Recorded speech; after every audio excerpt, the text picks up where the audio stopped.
So today we're going to do a short demo of some of the content we have in this build of Path of Exile 2. We're starting here at about level 11, which is around halfway through Act 1. Right away as Jonathan plays with the graveyard, you're going to notice the massive improvements we've made to the Path of Exile engine since 3.0 was released. Environments, characters, and items all use physically based rendering, which gives the whole game a realistic look. We have new main character class models with all new animations and completely new item base types. Most of these have physics for many of the little details, which makes them a lot more awesome.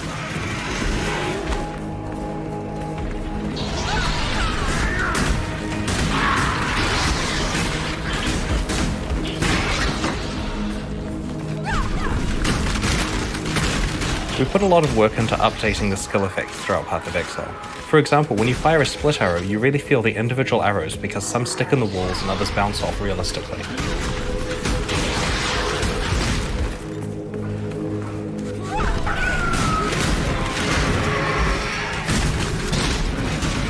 The 4.0 campaign contains a variety of optional side quests that lead to meaningful boss encounters along the way.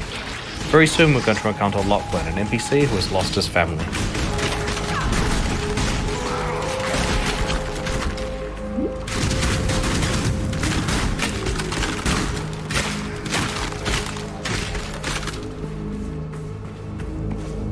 My family, where are they?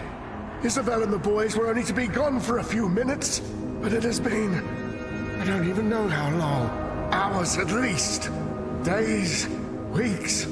What season is it?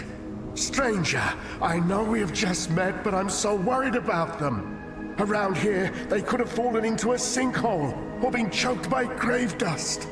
Please, could you see to their safety?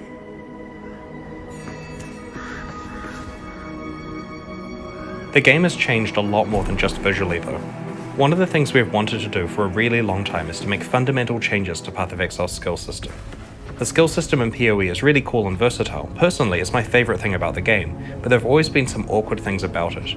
We really wanted to find a way to address all of the shortcomings while not sacrificing even a single bit of the functionality that we already have. When you see the inventory here, you will notice something missing: all of the sockets on the items. This is because in Path of Exile 2, you no longer put gems into your items. Instead, the skill gems themselves have sockets, as you can see here, and there is a dedicated screen for socketing them. Jonathan's going to change his split arrow skill for Ice Shot and will add some support gems to it.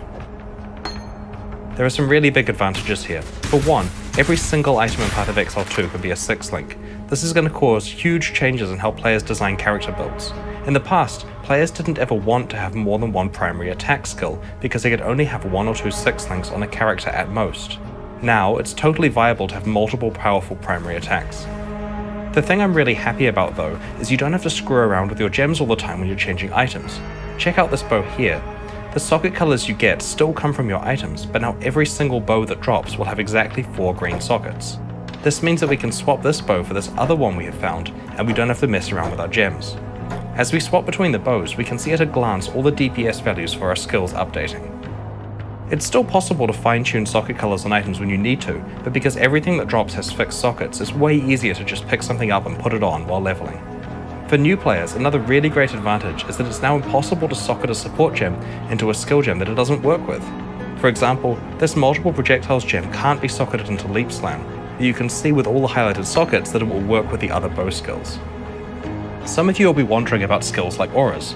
A lot of the time in the old skill system, you'd throw a few gems together in a 4-link with few or no support gems. How can you do that when you have a limited number of active skill slots? The answer is meta gems. Meta gems are like super support gems that let you put multiple actives into them. For example, we want to run a few different auras on this character. We can put this proficiency gem into the character and load it up with auras. It even lets you bind a single key to enable all of the auras at once. Trigger gems like Cast on Crit are also meta gems, so this means you can put an entire Cast on Crit setup into one gem as one of your 8 6-links.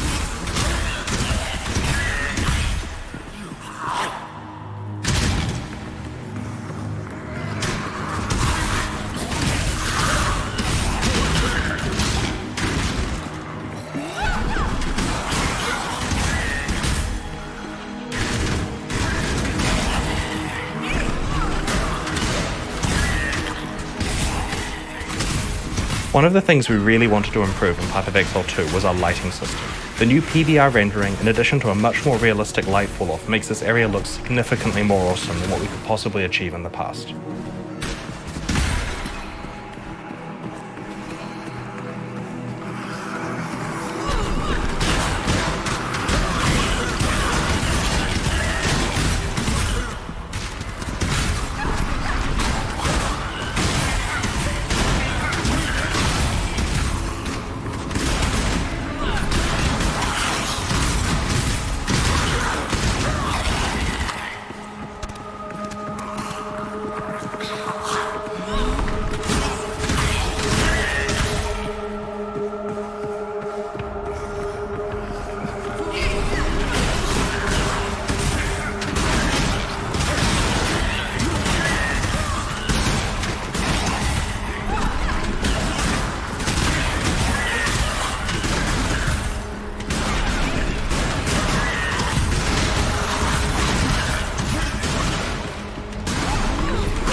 Please make them stop.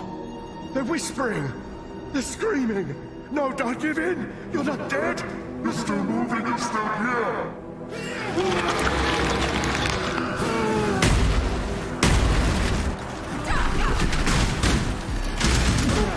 One of the things that's really exciting about creating an entirely new campaign is that we get to apply all of our boss creation skills to early bosses as well.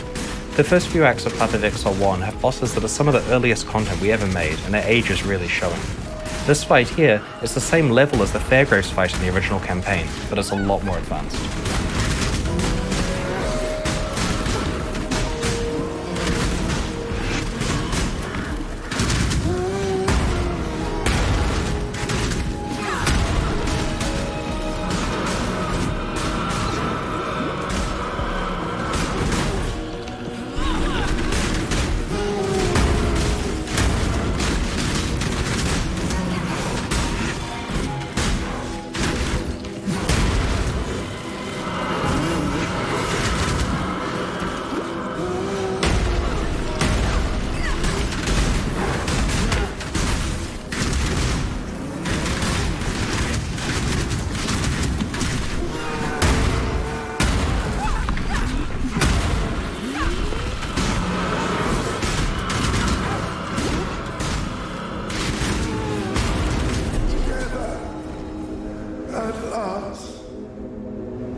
Learn to let go of your burdens.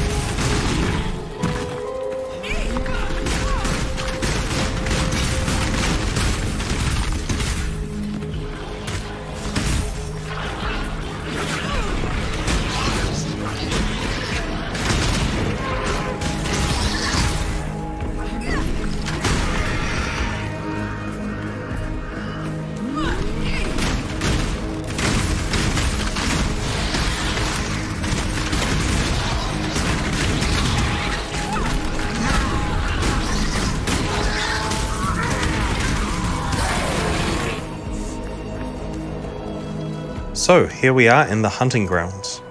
Now we're going to show you something that players have been requesting for a really long time. In Path of Exile 2, we finally have shapeshifting. Each shapeshift form can use any regular Path of Exile attack that makes sense. Here on the werewolf, we're using Leap, Slam, and Cleave.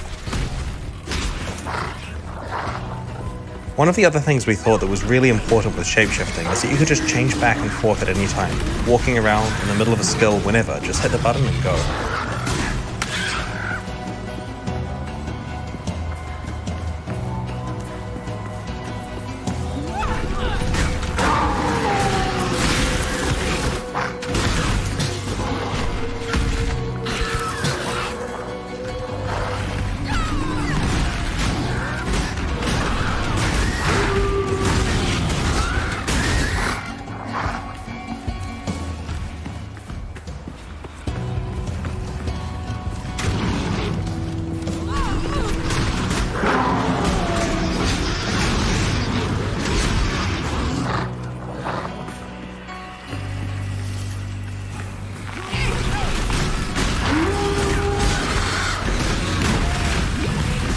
One of the things you can see in this area is the new grass tech that we have.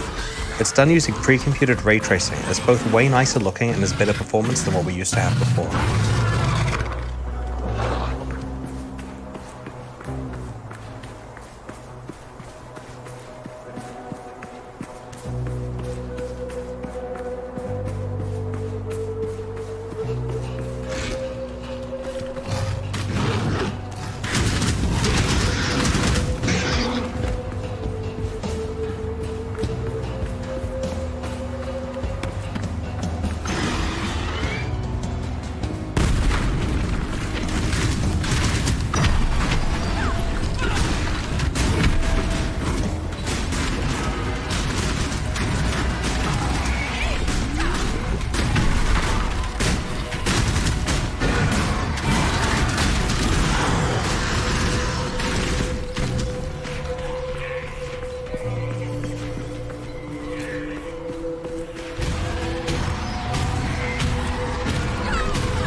And that there is a small slice of Path of Exile 2.